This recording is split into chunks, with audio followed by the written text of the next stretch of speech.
Hello students, how are you. So students, आज हम solve करेंगे एक्सरसाइज 9.1 का क्वेश्चन नंबर 9th। पहले हम इस क्वेश्चन को गो थ्रू कर लेते हैं। The angle of elevation of the top of the building from the foot of the tower.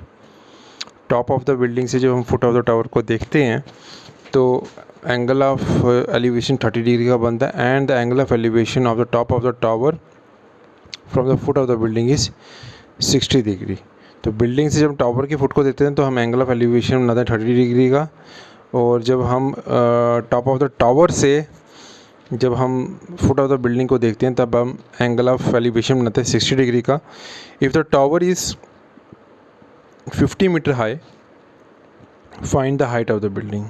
अगर टावर आपका 50 मीटर हाई है तो हमें बिल्डिंग की हाइट को कैलकुलेट करना है। तो सबसे पहले तो मैं इसको डायग्राम बनाऊंगा ताकि आपको डायग्राम के थ्रू इसको समझ में आ जाए कि इस क्वेश्चन को आपको कैसे सॉल्व करना है। एक बार डायग्राम बन गई तो आपको क्वेश्चन सॉल्व करना आपके लिए इजी हो जाएगा।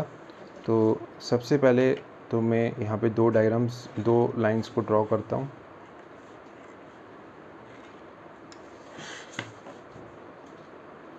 ये आपका ग्राउंड आ गया,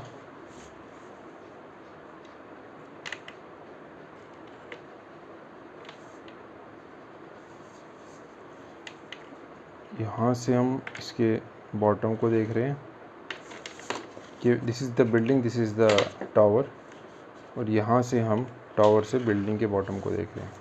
ठीक है, तो यहाँ से जब हम बिल्डिंग के टॉप से टावर के बॉटम को देख रहे हैं तो एंगल ऑफ एलिवेशन 30 डिग्री का बन रहा है, और टावर की हाइट से जब बिल्डिंग के बॉटम को देख रहे हैं तो एंगल ऑफ एलिवेशन 60 डिग्री का बन रहा है। ठीक है, तो हमें हाइट ऑफ क्या निकालनी है, बिल्डिंग निकालनी है। उसको मैं एक्स सब्स्टिट्यूट कर दूंगा। ठीक है, नेमिंग कर लूँगा इस सारी डायग्राम को A B C and D, और इसकी जो हाइट है, इसकी हाइट को मैं I will take 50 metre as per the question. ठीक है, तो एक्चुअली ये जो चैप्टर है some applications of trigonometry, this is one of the important chapter, क्योंकि इसमें जो भी क्वेश्चन आते हैं मोस्टली उनकी वेटेज बोर्ड में हायर साइड पे ही रहती है। ठीक है, तो अब हम इस क्वेश्चन को सॉल्व करेंगे ताकि आपको ये समझ में आ सके कि हमें इसको कैसे सॉल्व करना है आगे। तो हम इसमें अब पहले ट्रायंगल ले लेंगे, क्वेश्चन नंबर 9th।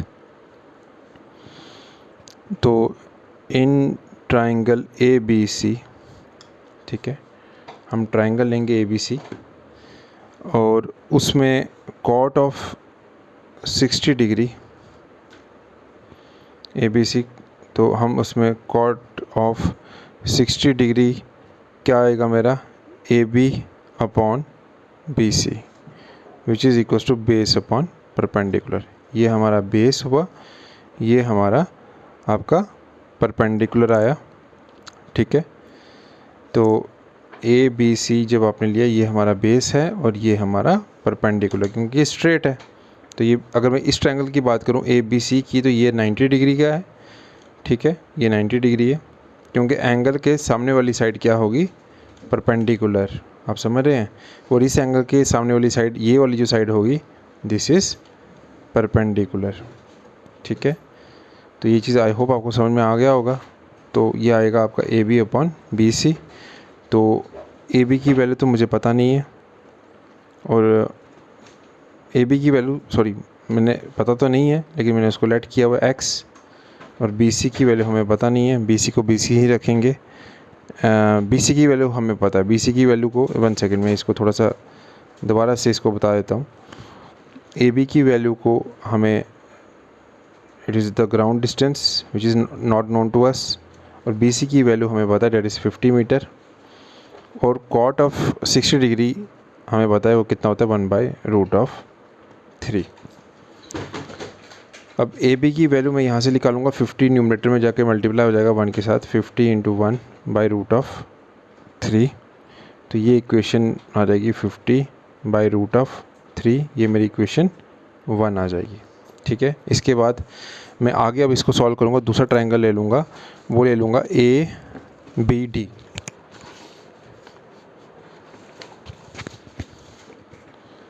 अब in triangle ABD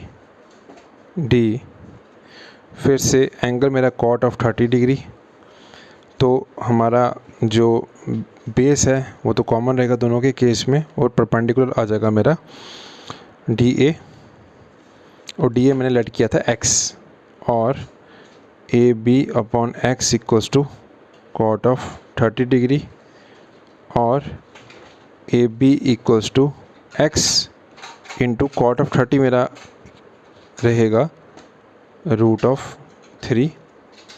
so AB की वैल्यू जो मेरी निकल के आएगी √3x।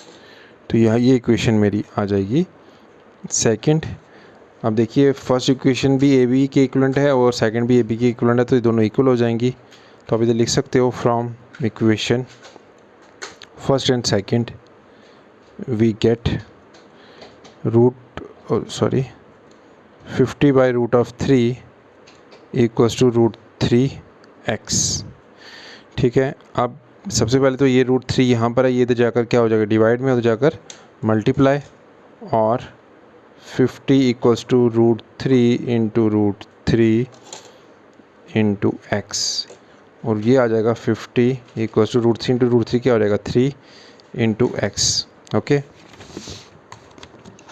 उसके बाद अब ये जो 3 मल्टीप्लाई हो रहा है x का, उधर जाकर जब जाएगा तो वो डिवाइड हो जाएगा, न्यूमरेटर में चला जाएगा इक्वल्स टू x, और जब मैं इसको डिवाइड करूँगा ये वैल्यू मेरी निकल के आएगी इक्वल्स टू 16.66 मीटर। x की वैल्यू मेरी निकल के आएगी 16.66 मीटर। तो हाइट ऑफ द बिल्डिंग क्या होगी आपकी, हाइट ऑफ बिल्डिंग जो मेरी निकल के आएगी वो ये आएगी 16.6 metre. This is my final answer. So friends, I hope आपको ये क्वेश्चन समझ में आ गया होगा। अगर स्टिल अगर आपको इसमें कोई डाउट आ रहा है तो आप हमें हमारे व्हाट्सएप नंबर्स पे कॉल कर सकते हैं। These are our WhatsApp numbers. ठीक है, और सबसे इम्पॉर्टेंट चीज़ जो है इसमें इसकी डायग्राम है जो समझना काफ़ी इंपॉर्टेंट है, और उसको ड्रॉ अगर आपने एक बार पहले कर लिया क्वेश्चन स्टार्ट होने से पहले तो आपको ये क्वेश्चन काफ़ी ईजी हो जाएगा। मैं फिर से बता देता हूँ कि जो x जो मैंने लेट किया it is the height of the building, और this is the height of the tower.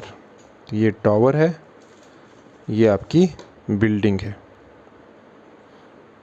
ठीक है, तो अब नेक्स्ट क्वेश्चन के लिए मैं आपको नेक्स्ट वीडियो में उसको सॉल्व करके बताऊंगा। Thank you so much.